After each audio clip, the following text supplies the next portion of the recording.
नमस्कार, मैं हूं आलोक मेहता। आंखों देखा भारत में हम चर्चा कर रहे हैं कि जनता पार्टी की सरकार आई और उसके पहले चाहे इमरजेंसी रही तो इमरजेंसी के किस्से सबको मालूम है कि किस तरह प्रेस का मुंहबंदी हो गया था, सेंसरशिप हो गई थी। लेकिन उस दौर में और ख़ास करके जब ये चर्चा की जाती है कि कितना मीडिया को दबाव में रहता रहा है, खास करके इसलिए कि आज भी लोग ये कहते हैं कि भाई क्या गोदी मीडिया है, मोदी मीडिया है, पहले कभी ऐसा नहीं था, पहले आज ऐसा था। लेकिन हम तो उस परिप्रेक्ष्य में मैं बताना चाहता हूँ कि आंखों देखा भारत, आंखों देखा मीडिया उस काल में इमरजेंसी से पहले भी किस तरह से अखबार यदि बटे हुए थे। अभी भी कुछ लोगों ने अपनी रिपोर्ट देखी हो, मीडिया में ही आती है कि मीडिया डिवाइडेड है, कोई एक तरफ है, बीजेपी की तरफ है या कांग्रेस की तरफ है या किसी लोकल पार्टी की तरफ है। तो ये इमरजेंसी के पहले भी इसी तरह से था। राज्यों में भी अखबार मीडिया बटा हुआ होता था, एक कांग्रेस विरोधी, एक कांग्रेस के पक्षधर। और कांग्रेस के पक्षधर मतलब इस हद तक कि वो उनके सलाहकार की तरह से काम करते थे। यहाँ तक कि इंदिरा गांधी ने भी ये कहा कि भाई वो संपादक मिलने आए थे, लेकिन उन्होंने मेरी बात तो कम सुनी, उन्होंने ही अपनी मुझे सलाह भी, बातें खुद ही इतनी बात कहते रहे। ये आप अंदाज़ लगा सकते हैं कि ये इसके लिए मीडिया में भी कई लोग ऐसे होते थे जो उनकी तरफ से उनकी सलाह की बात करते हो। कुछ ऐसे थे जो बिल्कुल, कुलदीप नायर तो एक समय में शास्त्री जी और कांग्रेस प्रधानमंत्री के ही सलाहकार रहे, लेकिन वो बिल्कुल विरोध में खड़े हो गए थे। बीजी वर्गीस जो मैंने वो भी सलाहकार रहे थे प्रधानमंत्री, कांग्रेस के प्रधानमंत्री के, इंदिरा गांधी के भी। दोनों ऐसे बड़े नाम जिनकी चर्चा करते हैं, वो इमरजेंसी में भी अपने ढंग से विरोध करते रहे। कुलदीप नायर को तो जेल भी जाना पड़ा। और बाद में मैं इसलिए आता हूँ, फिर उसके बाद बीजी वर्गीस तो चुनाव में खड़े हुए, जनता पार्टी जब आई। एक रत्नाकर भारती थे बीबीसी में, जो उन्होंने इमरजेंसी में लगातार एक तरह से भारत की जो सही खबरें हो सकती हैं वो बीबीसी में दिखाते थे।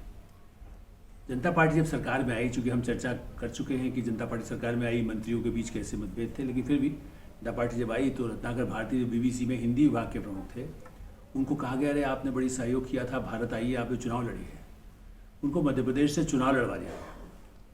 और उस जनता लहर में भी, क्योंकि उस समय के हिसाब से रेडियो में बीबीसी की जो लिस्टनरशिप है 5.5 करोड़, ऐसा उनका आंकड़ा था। तो लगा कि बहुत ही पॉपुलर होंगे, चूँकि भारत आकाशवाणी का तो ज़्यादा कोई क्रेडिबिलिटी नहीं थी, बीबीसी क्रेडिबिलिटी थी।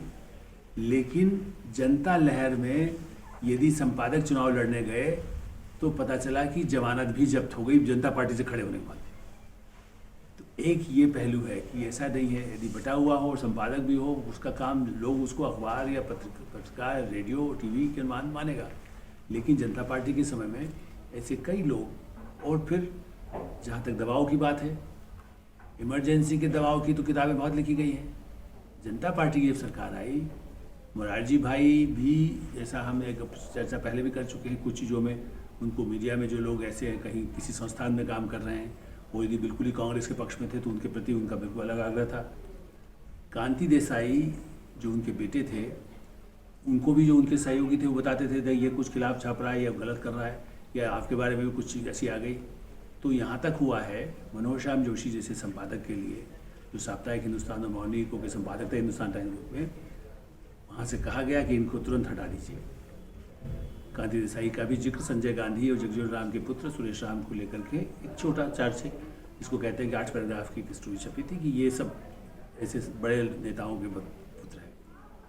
फिर अडवाणी जी, अटल जी, बहुगुणा, हम लोगों ने उनसे संपर्क किया, तब वो आदेश रुका कि उनको नहीं हटाया जाए, नहीं तो हटा दिया जाता। श्रीकांत वर्मा वो धनबाद के फाउंडर मेंबर्स में से थे, एडिटोरियल में आगे, बहुत अच्छे साहित्यकार भी थे। लेकिन उनसे कहा गया कि भाई हमें सरकार है, उनको नाम नहीं बताया गया, लेकिन जनता पार्टी की सरकार आने के बाद टाइम्स ऑफ इंडिया के मैनेजमेंट ने कहा कि भाई आपको तो इस्तीफा देना पड़ेगा। उन्होंने बाद वक्तव्य जारी किया, जो उस समय तो नहीं छपा जाता, लेकिन वो है उनकी डायरियों में भी आज भी मिल सकता है। तो ऐसा नहीं है कि दबाव मीडिया पर किस युग में रहा या बिकने वाला, उसमें ये भी था। कई लोग ऐसे थे जो मतलब जिनको पैसा दे के खबर छपती थी। मैं बिफोर इमरजेंसी की बात जानता हूँ। और राष्ट्रीय अखबार जो दिल्ली मुंबई के होते थे, राज्यों में तो है ही, और राज्यों में भी, चाहे मध्य प्रदेश हो, राजस्थान हो, गुजरात हो, वहाँ भी मीडिया डिवाइडेड होता था।